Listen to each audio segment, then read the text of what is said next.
Evening, guys.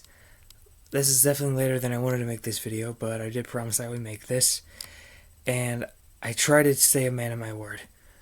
This video is about my thoughts on the White Rabbit that's been going on in WWE.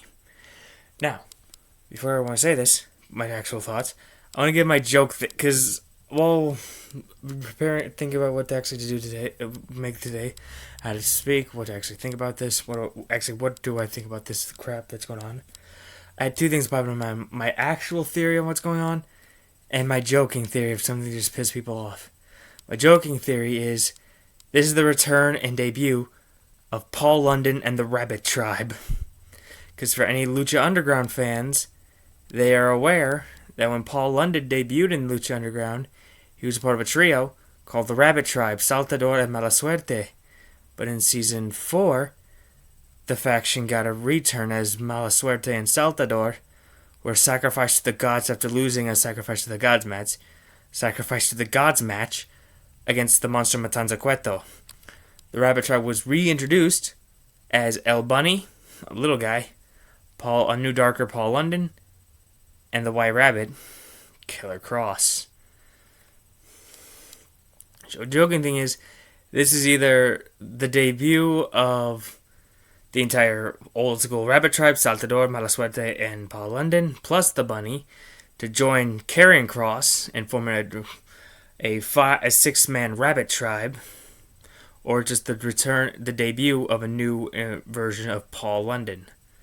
Of course, this is my joke theory. That would never. I don't ever see Paul London returning to WWE after the reason he was fired for just smiling at a segment where Vince was blown the fuck up. Now, my actual thoughts, I do agree with a majority of people. The things that the WWE has been doing, mainly on like live events and with these QR codes with the White Rabbit, it's very much hinting at the return of Bray Wyatt. Which version of Bray Wyatt is definitely up to interpretation. Are we getting the Eater of Worlds, the frickin' cult leader, or are we getting the Firefly Funhouse Fiend again? It's up to interpretation. Or maybe a new version of Bray Wyatt, because Bray is the master of reinventing himself, while almost keeping it the exact same. Wyatt family cult leader Bray Wyatt is almost identical to the solo run of Bray Wyatt that we had at the Eater of Worlds.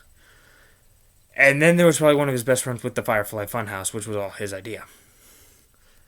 Bray's a master of coming up with these crazy ideas, and if they let him do it, it can get over like crazy. Now, here's the thing with the Bray Wyatt return idea. The things that some fans come up with, that they see the connection to, it fucking pisses me off. They'll say, oh, this random fucking quote. Oh, that means Bray Wyatt's returning. They say this fucking random fucking thing means Bray Wyatt's returning. I'm good at anytime someone says like whole world in his hand, in my hand, or some shit like that, they go, he said the thing that Bray Wyatt said. Yeah, okay. I mean, it's the same logic anyone who ever said, like, dead man, The Undertaker would appear. So I want to understand, but it still just infuriates the fuck out of me. But yeah, honestly, God, I agree with the majority on this. This definitely is looking to be the return of Bray Wyatt. And with the return of Braun Strowman that happened just like, 2 weeks ago? This is awesome, because imagine if we see the return of Rowan.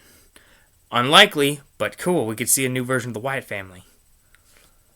Although Braun definitely, with what he's doing, definitely would not be doing that. We could just get we could get a new version of the Wyatt family, I guess, with the White Rabbit thing. People also said, like, I remember this kind of went around for just a few days.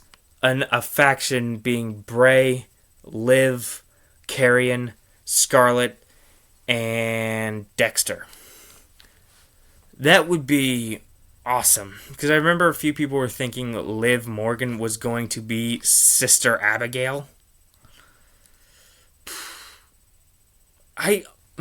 Okay, here's my thing with how Liv Morgan. Here's my thing with Liv Morgan, with how they've booked her and how they've done her so far in the past 3 years.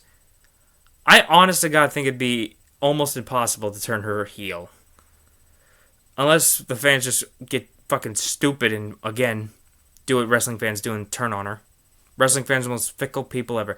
They want something, and they get it, and 3 weeks later they turn on it. Turning Liv Morgan heel almost seems as impossible as turning MJF face. But the crazy thing is, MJF is a face. I use that term fucking loosely. He's still a heel, but he's treated like a face by the fans. Ignoring that, Liv, I could see, not even as a tween, but just more the vicious face. Like Randy Orton. He was a vicious son of a bitch, no matter if he was heel or face. I could see Liv doing that. And I truly pray that she retains the title at Extreme Rules against Ronda Rousey. I fucking pray.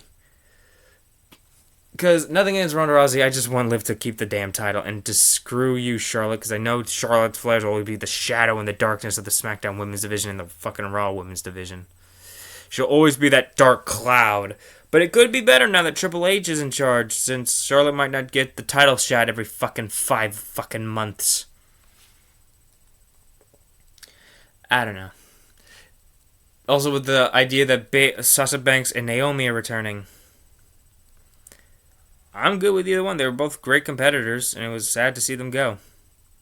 But I can almost respect for why they walked out, wanting to be treated as a tag team, being the tag team champions, and being pissed at being booked in singles matches. I can understand being pissed on that. I don't know. Wrestling is such a complicated thing, because you have to, I truly see it, you want to see it as both someone who's a fan, and want to see it as someone who fucking thinks they know the fucking business. Someone who thinks they know the ins and outs of pro wrestling. When a lot of people do, is just look for that's another thing. I said this before in a video. Social media kills pro wrestling. Because hype up, any drive, any true pops that fans could get, it's ruined because they can just research and see what the hell's happening. Like with, again, this is nothing in social media, just, again, for crowds being fucking stupid, not giving a damn about anyone other than what the fuck's happening with Roman Reigns. When Candice fucking LeRae made her debut on Monday Night Raw and her return after giving birth to Peter Quill Gargano, I believe he fucking named his kid. The crowd was nearly dead silent for one of the best faces and heels in NXT in their women's division. Candice, and this is just my personal thing. Johnny Gargano, I've said this fucking how many fucking times when it fucking happened. Johnny Gargano and Candice LeRae work better as faces. They did great as heels with The Way, and the fucking Power Couple, even the Power Couple was fucking stupid. It never went anywhere. Barely helped Johnny Gargano win the North American title. It didn't even help him win the North American title. Candice never went anywhere. They never went anywhere until they formed The Way. And even now with rumors of Indy Hartwell coming up to Monday Night Raw. People are all saying now, oh, they want The Way to return, The Way to reunite. Yeah, did you not see what happened when Gargano debuted on Monday Night Raw? He super kicked Johnny Gargano in the fucking face. Did you not see the tag match he had with Kevin Owens? He super kicked him in the face. It is very doubtful that they're going to especially with how Austin Theory's, how Johnny Gargano's been reacted to. I mean, who knows? Maybe they could reunite The Way. I would personally rather see them reunite DIY somehow, but of course, I fucking hate. Anytime Johnny Gargano and Tommaso Ciampa are on the same damn show, like, oh, DIY reunion, DIY reunion, DIY reunion. Yes, it was a good tag team. Let it die. They've reunited about 5 fucking times. DIY is in the past. Tommaso Ciampa is doing great as the Miz's right hand. Gargano is still new to Monday Night Raw. He's still getting his feet back after being gone for 6 months, and I can't believe it was only 6 fucking months. It felt so long. Again, this is just my thing. Another pro wrestling rant and just of random bullshit. I could see more Index reuniting on Monday Night Raw, truly. I don't know what else to talk about. And this video was just supposed to be a White Rabbit, and it went to this almost 10-minute video. Night, guys. See you tomorrow.